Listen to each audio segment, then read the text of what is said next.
예수님의 죽으심이 우리에게 영적인 유익이 되고 우리에게 실질적으로 구원의 선물을 주시는 그 가장 놀라운 하나님의 그 섭리는 우리를 그리스도와 연합시켰다는 것입니다.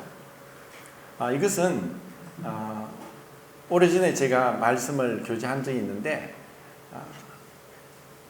먼저는 이것은 이제 영적인 연합이지 어떤 물리적인 어떤 그런 융합이 아니다라고 말씀을 드렸습니다. 그리고 이것은 신비로운 것이다. 이것은 우리가 다 헤아릴 수 없는 그런 신비로운 것이고, 그리고 이것은 생명의 연합이다. 그 생명, 여기서 생명은 우리의 그 잠시 있다 사라지는 생명이 아니라 하나님의 영원한 생명을 얘기합니다. 그 생명의 연합이고, 그리고 이것은 그 유기체적인 어떤 물질적인 것이 아니라 살아 숨쉬는 그 유기체적인 그 영적인 신비로운 그 연합이고, 그리고 이것은 개인적인 연합이다. 어떤 이게 단체로 아니면은 그 도매급으로 넘어가는 것이 아니라 정확하게 하나님과 우리 개인이 그분과의 은밀한 사적인 또 공개적이지 않은 은밀한 개인적인 연합을 이루시는 것이다. 그리고 이것은 변하지 않는 영원한 연합이다 라는 이제 말씀을 드렸습니다. 이것에 대한 이제 상징을 6가지로 말씀을 드렸는데, 지난주에는 생명의 떡, 목자와 양, 그리고 포도나무와 가지, 이렇게 3가지를 말씀을 드렸습니다.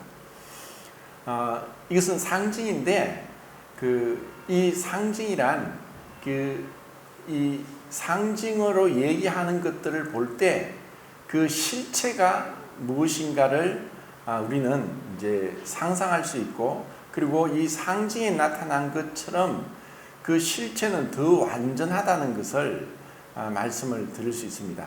그래서 이제 6가지 상징과 하나의 실체를 이제 말씀을 드리겠는데, 오늘 이제 3가지 더 말씀드리고 또 실체에 대해서 말씀드리겠습니다. 그 생명의 떡은 요한복음 6장 57절에 예수님께서 내가 아버지로 인하여 사는 것 같이 나를 먹는 그 사람도 나로 말미암아 살리라 라고 말씀하셨습니다. 그 떡은 필수적인 것이지 선택적인 것이 아니다.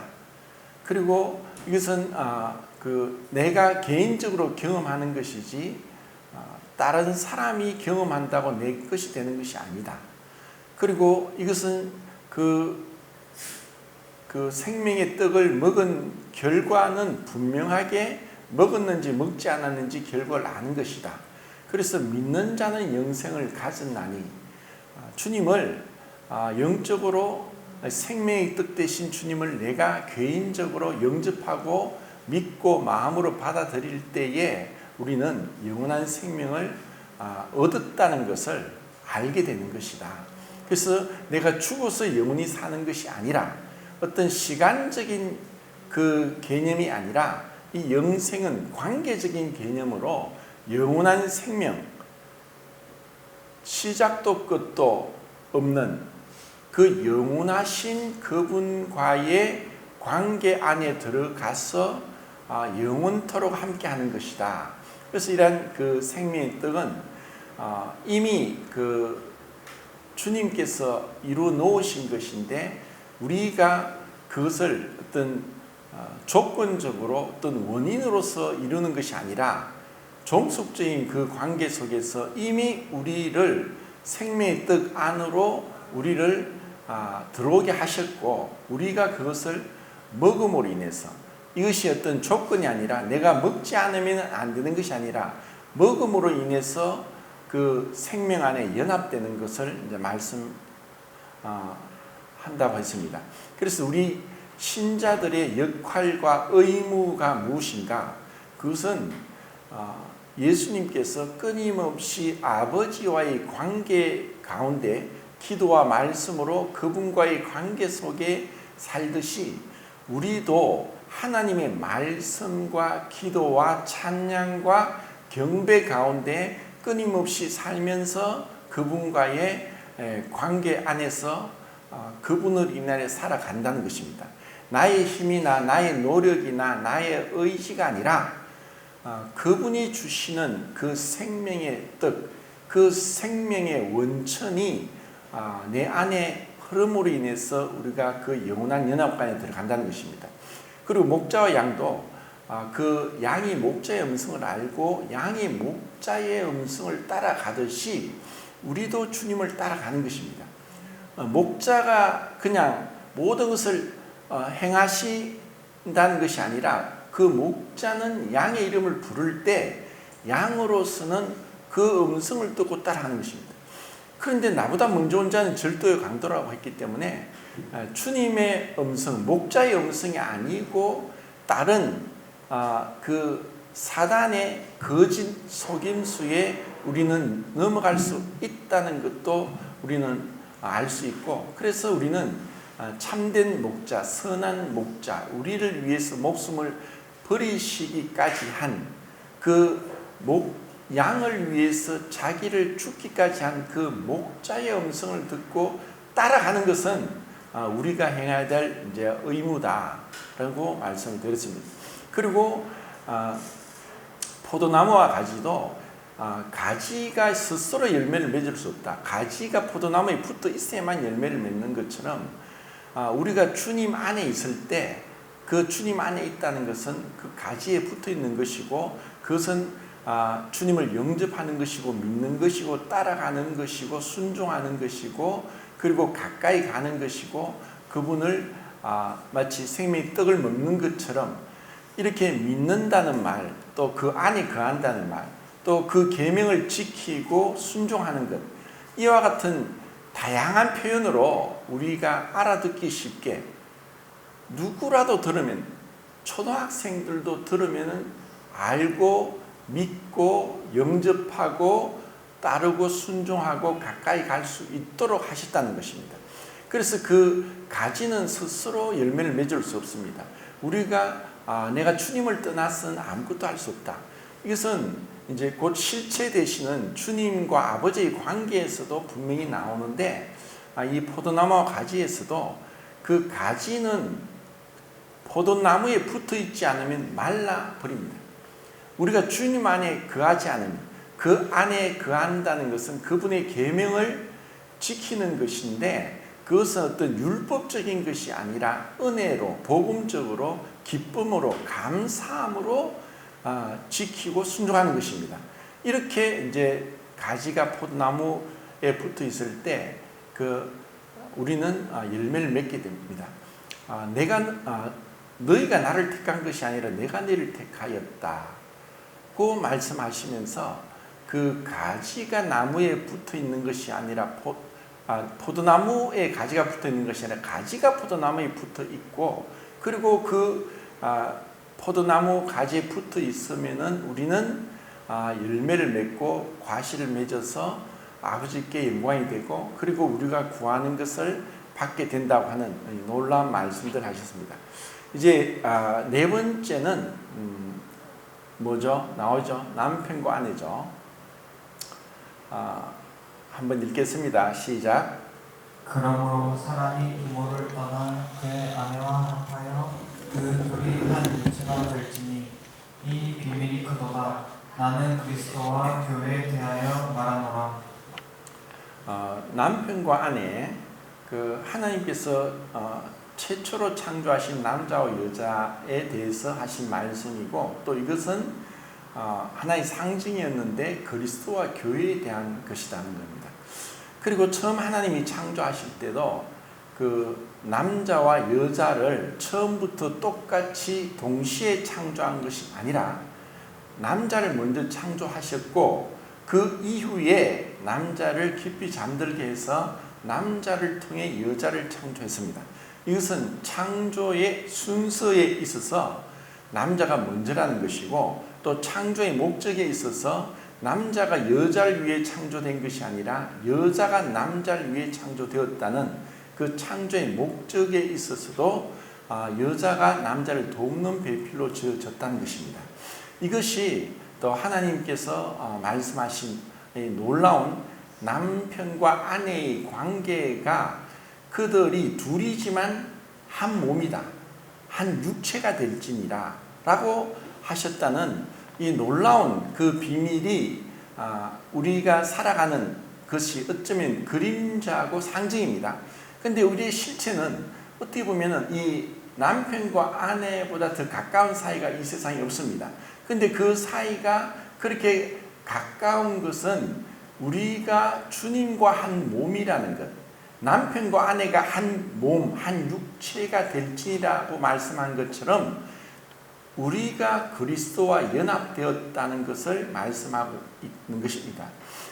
그리고 이것은 그리스도와 교회에 대한 것인데, 그리스도께서 교회를 위해서 마치 아담의 그 갈비뼈가 그에서 떼어지고 이것을 통해서 여자를 창조하신 최초의 여자의 창조와 같이 예수님께서 십자가에서 고난받으시고 죽으심으로 인해서 출생된 것이 교회입니다.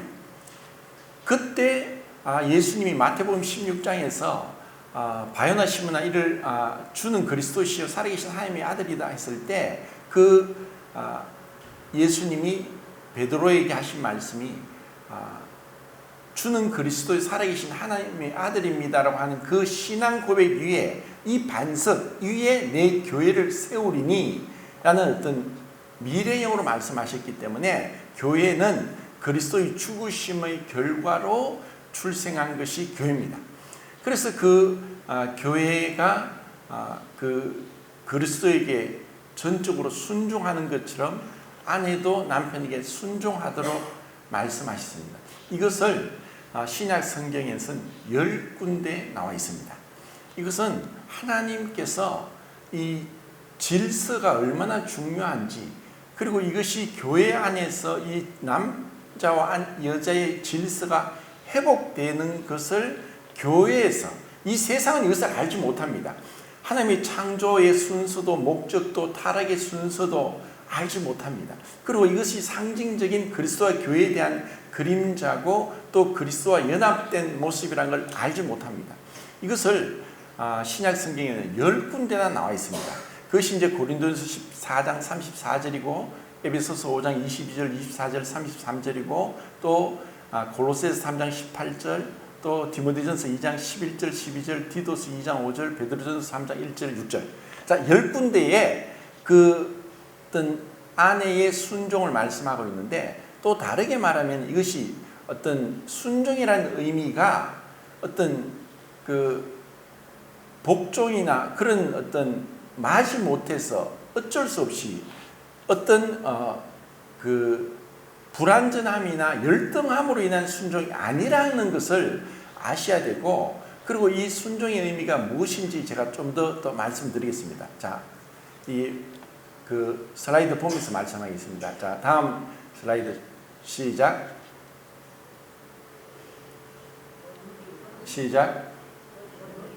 예? 안 나와요? 어디 슬라이드인지 말씀해 주셔야 돼요. 어제 새로 만드는 거 안 보냈나? 남편과 아내에 대한 거죠. 예, 남편과 아내. 예. 말씀이 하나밖에 없습니다. 에베소서 5장 말씀. 그 다음, 이거는 따로 없습니다. 어제 새로 보냈는데 나는 받았는데, 그러면은 자 고린도전서 14장 34절 보겠습니다. 자, 고린도전서 14장 34절 읽겠습니다.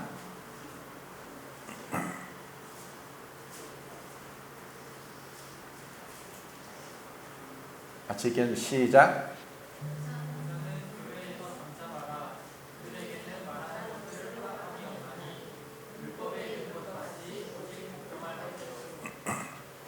자, 이 말씀을 보면서 오늘날 어떤 교회 안에서 아니 왜 여자는 1절 복종을 해야 되느냐, 잠잠해야 되느냐 라고 얘기하는 것은 하나님의 말씀에 대해서 대적하는 것과 똑같습니다. 하나님은 이 성경 말씀들이 단지 이 말씀이 고린도전서 11장에 보면은 여자는 권세 아래 있는 표를 그 머리에 둘지니라. 여자의 머리는 남자고 남자의 머리는 그리스도고 그리스도의 머리는 하나님이다 라고 하시는 그 말씀들 안에서 이것은 고린도 교회에만 주어진 말씀이다 라고 오늘날 대부분의 교회들은 이렇게 보고 있습니다. 그런데 이것이 이 한 구절에만 있는 것이 아니라 10번이나 반복해서 기록했다는 것은 이 놀라운 하나님이 교회의 질서가 남편과 아내의 남자와 여자의 관계가 회복되면서 하나님께서 계획했던 것이 어떻게 이루어지는가를 보게 되는 것입니다. 그리고 이것은 남편과 아내의 그 관계, 남자와 여자의 관계가 어떻게 보면은 그 아내가 남편보다 못하기 때문에 복종하고 잠잠하는 것이 아니라는 것입니다. 이것을 정확하게 보여준 분이 예수 그리스도입니다. 자, 예수님은 요한복음에서 내가 스스로 아무것도 할 수 없나니 내 말은 아버지의 말씀이다. 나는 내 뜻을 이루기에 온 것이 아니라 아버지 뜻을 이루기 오셨다. 자, 예수님께서 계속 그렇게 말씀하신 것은 예수님이 하나님의 아들로서 아버지보다 열등하고 부족하고 불완전하기 때문에 그런 것이 아니라 진정한 아버지와 아들의 연합이 사랑 안에서 어떻게 이루어지는가를 보여준 것이 바로 예수님의 그 참된 모습입니다. 이것이 좀 어렵게 얘기하면은 그 경륜적 삼위일체라고 하는데 그분의 존재론적 삼위일체는 완전한 삼위일체로서 그 삼위일체는 성부 하나님, 성자 하나님, 성령 하나님이 각각 개개의 인격으로 존재하시면서도 분리되지 않고 구별되고 혼합되지 않고 연합된다는 것입니다. 그분이 그러면서 우리의 구원을 위해서 예수님이 육체를 입고 오심으로 인해서 그분은 아들의 위치에서 아버지께 전적으로 순종하는 모습을 우리에게 보여주셨습니다. 그렇다고 해서 예수님이 성부 하나님보다 열등한 존재는 절대로 아니라 완전한 하나님입니다. 그래서 그 순종의 의미가 진정한 순종의 의미는 연합을 위한 그리고 사랑을 위한 것이라는 것을 예수님이 보여주셨다는 것입니다. 이것을 아는 게 중요합니다. 그래서 우리에게 있어서 남자와 여자의 관계가 어떤 그 하나님이 정한 질서라는 거예요. 이것을 좀 더 확대하면은 부모와 자식 관계가 되는 거예요. 그러니까 그 10계명의 5번째 계명이 내 부모를 경외하라고 했어요. 경외하라.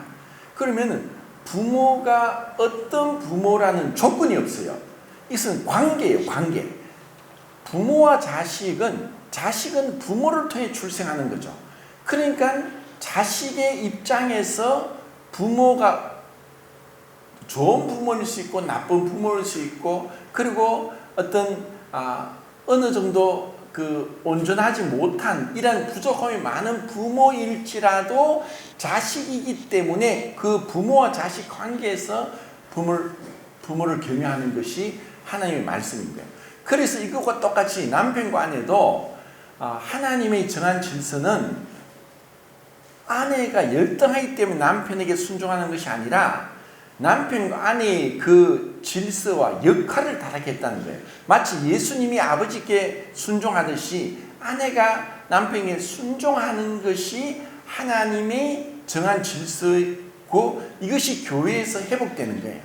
이것은 타락의 순서에 있어서 에덴 동산에서 뱀이 누구에게 왔냐면 여자에게 왔어요. 왜 여자에게 왔냐면은 하나님이 정한 질서를 깨뜨리기 위해서 하나님의 목적을 깨뜨리기 위해서 사단이 그렇게 처음부터 의도적으로 여자에게 온 거예요.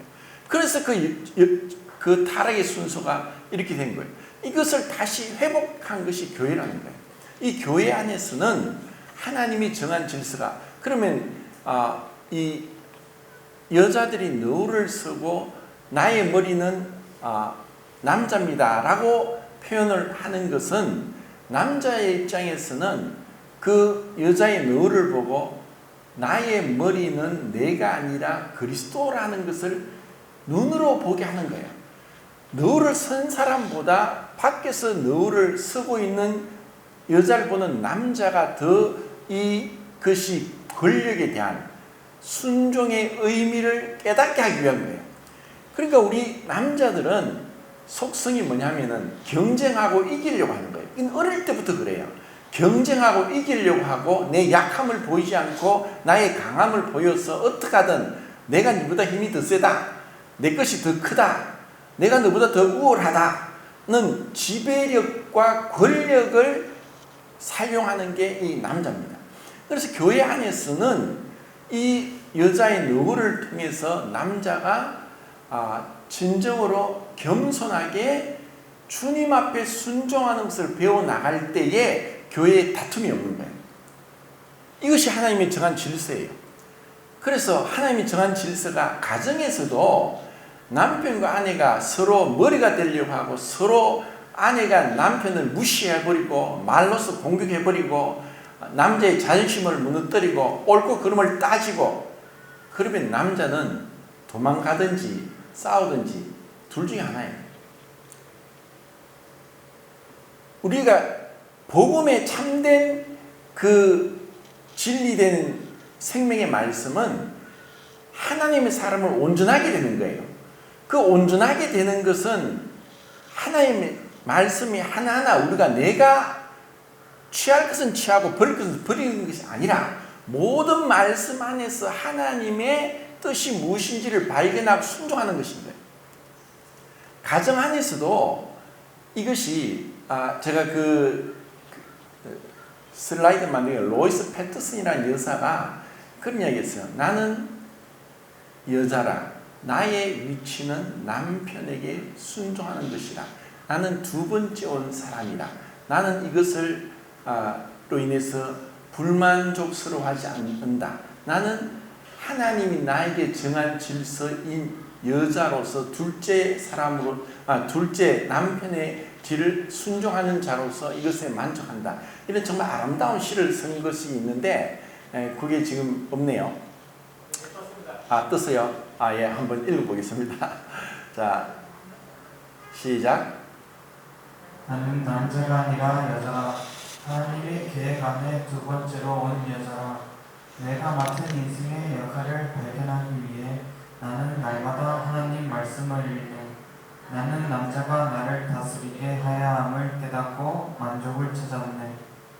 이것은 이승에서 내가 아내로서 중요치 않다는 의미가 아니네. 남편은 내가 곁에 있기를 원하네. 나는 그의 곁에 있는 것이 자연스럽네. 어머니로서 나는 기꺼이 내 시간과 내 사랑과 내 속죄를 주네. 네, 끝입니까? 참 이 하나님이 정한 질서가 얼마나 아름다운지. 자, 어떤 의미에서 그 남자와 여자는 하나님이 다르게 창조하셨는데 그 구조적으로 뇌에서부터 다르다는 것은 전에 말씀드렸습니다. 좌뇌가 있고 우뇌가 있는데 여자는 어느 기능이 있는 브로카 브레니케 영역이 있는 좌뇌가 더 발달되었고 남자는 우뇌가 더 발달되었어요. 그런데 좌뇌와 우뇌를 연결한 뇌랑이란 뇌신경 섬유 다발이 여자가 남자보다 30%가 많아요. 그래서 남자가 생각 못하고 판단 못하는 것을 여자가 더 빨리, 더 정확하게, 더 섬세하게 캐치하고 알 수 있는 게 여자의 능력이에요. 그러다 보니까 말하는 데 있어서나 표현하는 데 있어서나 여자는 남자보다 훨씬 뛰어나요. 그런데 이것으로 인해서 세상에서는 사실 여성 상위 시대예요. 여자가 어떤 면에서 똑같이 경쟁하면은 힘이 부족할 뿐이지 다른 부분에 있어서는 뇌의 기능이 남자보다 멀티플레이어 기능을 하니까 남자보다 더 뛰어난 거예요. 그래서 함부로 남자를 무시하고 깔보고 함부로 하고 이렇게 할 때 남자는 본능적으로 자존심이 상하게 되는 거예요. 그래서 남자가 진정 원하는 것은 그 에베소서 5장 말씀인데 그건 다음에 보겠습니다. 자, 다음에 슬라이드 두 번째 보겠습니다. 읽겠습니다. 시작. 첫째로 그리스도 안에서의 위치에 있어서 남자와 여자는 동등하다. 남자와 여자는 동일한 값으로 사신 바 되었고 동일하게 주님을 섬길 기회를 누린다. 둘째로 창조와 생식에 있어서 여자와 남자는 동등한 위치에 있다. 즉 창조 시에는 여자가 남자에게서 나왔듯이 일반적인 생식에 있어서는 남자가 여자에 의해 출생한다. 셋째로 최초의 주된 원인, 즉 하나님과의 관계에 있어서 남자와 여자는 동등하다. 남자와 여자와 다른 모든 피조물을 지으신 이는 하나님이시다. 예. 자, 여기서 세 가지를 얘기하는데 그 신분적인 위치에 있어서 남자 여자는 동등하고, 그리고 출생에 있어서 창조와 출생에 있어서 남자와 여자는 동등합니다. 최초의 여자는 남자에게서 나왔지만 그 위에 모든 남자와 여자는 여자에게서 출생이 됩니다. 그래서 이것은 동등하다는 것이고, 세 번째는 하나님과의 관계에 있어서 남자와 여자는 동등합니다. 그러면 무엇이 문제냐? 역할에 있어서, 질서에 있어서는 하나님이 이렇게 남자와 여자를 정해 놓았다는 거예요.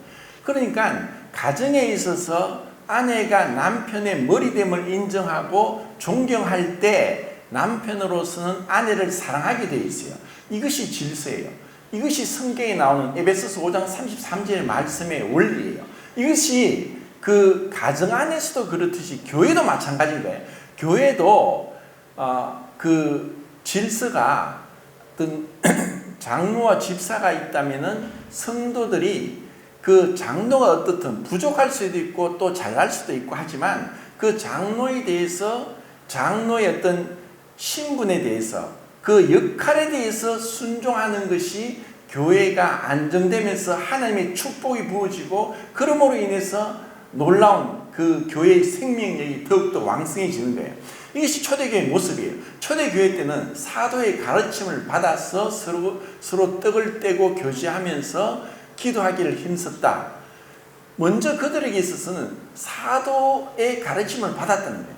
이것처럼 그 교회도 마찬가지고 또 가정에서 어떤 부모와 자식 간에도 마찬가지예요. 자식이 요즘 귀하다고 해서 자식을 함부로 그냥 오냐냐고 키우면은 옛말에 있듯이 손자 귀엽다면 손자가 할아버지 상투를 자른다, 그 말을 하듯이 이 부모의 그 권위가 없어지면은 자식이 삐뚤어갑니다. 그렇기 때문에 그 남편과 아내에 있어서 남편의 권위와 자식과 부모에서 부모의 권위와 교회에서 성도와 장로의 권위는 하나님이 정해 놓으신 거예요. 그래서 하나님이 정하셨기 때문에 이것에 대해서 불순종하면은 개인적으로는, 가정적으로든, 교회든 축복이 없습니다. 왜냐? 하나님의 명령에 불순종하는 것이기 때문에. 그런데 우리는 은혜로 구원을 받았지만 우리는 본질상 불순종의 자식입니다. 우리에게는 불순종하고자 하는 마음이 계속 일어나요. 이것은 아내도 마찬가지예요. 나중에 결혼해 살다가 남편이 시시해지고 눈에 안 차고 그러면은 아내들이 대부분이 남편들을 도발합니다. 업신여기고 함부로 말하고, 그러면은 남편은 그냥 기분이 팍 상하는 거예요. 그러면 보통 아내들이 남편이 나를 사랑하지 않으니까 나도 남편을 존경하지 않는다. 그러면 남편은 이 아내가 나를 존경하지 않으니까 나도 사랑하지 않겠다. 이런 악순환이 남편과 아내의 사이예요. 지금 사단이 이 세상을 어떻게 무너뜨리냐면 가정을 무너뜨려요. 부모의 권위를 무너뜨린 거예요. 부모에게 나의 부모가 뭘 해줬어요? 다른 부모들은 이렇게 해주는데, 이렇게 했을 때 그 자식은 절대로 축복받을 수 없어요. 교회도 성장하지 못하는 이유 중에 하나가 군의가 무너지면 안 되는 거예요. 지금 세상은 군의를 무너뜨리는 거예요. 지금 이 세상의 슬로건은 모든 군의를 대적해라. 절대적인 것은 없다. 상대적이다. 다원적이다. 이것이 이 세상이 타락하는 모습입니다. 이 세상이 왜 타락했습니까? 하나님이 정한 질서를 무너뜨린 거예요. 교회가 왜 시끄럽냐? 질서가 없기 때문에 시끄러운 거예요. 자, 그 다음 말씀, 아까 읽었던 고린도전서 14장 말씀 아까 읽었으니까 그 다음 에베소서 5장 말씀 읽겠습니다. 시작. 에베소서 5장 나옵니까? 22절, 24절, 33절 시작. 아내들이여 자기 남편에게 복종하기를 주께 하듯 하라. 그러므로 교회가 그리스도에게 하듯 아내들도 봉사에 자기 남편에게 복종할지니라. 남편들아 아내 사랑하기를 그리스도께서 교회를 사랑하시고 그 교회를 위하여 자신을 주신 같이 하라. 33절. 그러나 너희도 각각 자기의 아내 사랑하기를 자신같이 하고 아내도 자기 남편을 존경하라. 예, 자 이것이 하나님이 정한 질서예요. 그리고 이것을 가시적으로 또 외형적으로 상징적으로 보여주는 것이 여자들의 너울인 거예요. 이렇게 했을 때 이 가정이 온전히 세워지는 거예요. 왜냐? 이것이 하나님의 말씀이니까. 자, 그 다음 또 골로새서 3장 18절 보겠습니다. 시작.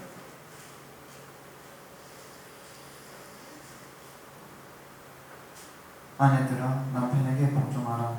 이는 주 안에서 마땅함이라. 네.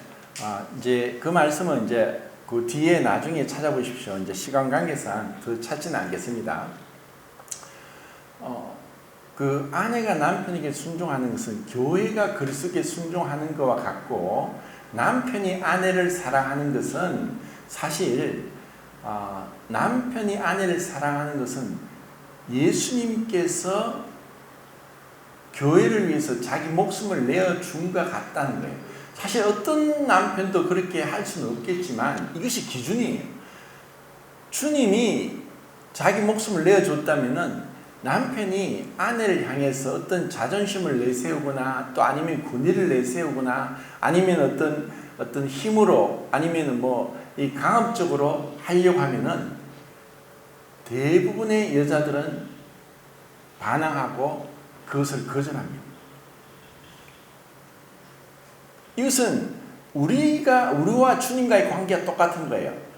우리가 주님 앞에 얼마나 불순종하고 함부로 합니까? 그런데도 주님은 변함없이 우리를 사랑하고 계세요. 우리를 품어주시고 우리를 용서하시고 우리를 따뜻하게 감싸주시는 거예요. 이런 마음으로 우리가 마음을 넓히고 하면은 정말 우리는 아름다운 그 부부 관계와 아름다운 부모 자식 관계와 그리고 아름다운 교회의 질서로 인해서 우리는 행복하게 또 기쁨으로 감사함으로 살 수 있을 거예요. 하나님 말씀대로 돌아가고 우리가 말씀의 원리대로 순종할 때에 주님은 놀라운 은혜를 우리에게 부어주시는 거예요. 자, 이것은 주님께서도 예수님께서도 얼마나 이것을 우리에게 그 다음 이제 말씀이 이제 그 머리와 몸인데 머리와 몸 나옵니까? 예, 읽겠습니다. 시작. 머리를 붙들지 아니한지라 온몸이 머리로 말미암아 마디와 힘줄로 공급함을 받고 연합하여 하나님이 자라게 하심으로 자라느니라. 예, 머리와 몸은 뗄 수 없는 거예요. 우리 몸에서 머리가 떨어지면 문제가 있죠. 자, 머리가 모든 것을 통제하고 감독을 하는데 이 머리의 통제를 벗어나고 마음대로 자라는 게 암입니다. 그래서 흔히 암적인 존재다. 그건 뭐냐? 권위에 불순종하는 거예요. 우리 몸의 암이 왜 좋지 않냐면은 자기 마음대로 자라요. 통제를 받지 않아. 머리에 그 질서를 어지럽히는 거예요. 이것처럼 우리가 머리와 몸이 연결되어 있듯이, 연합되어 있듯이 우리의 머리는 그리스도예요. 그런데 우리의 죄악된 본성은 내가 자꾸 머리가 되려고 하는 거예요. 이거 마치 뱀이 머리를 들고 공격하는 것처럼 우리의 불순종에는, 다툼에는, 또 분리와 온갖 싸움에는 이런 교만이 있기 때문에 이런 거예요. 우리는 이 복음은 인간의 육적인 마음이 받아들이기에는 너무나 영적인 것이고, 인간의 교만을 꺾기에는 너무나 겸손한 것이고, 인간의 저항하는 의지가 굴복하기에는 너무나 강요적인 것이고, 인간의 어두운 지각이 이해하기에는 너무나 숭고한 것이고, 인간의 땅에 속한 욕망이 좋아하기에는 너무 거룩한 것이다.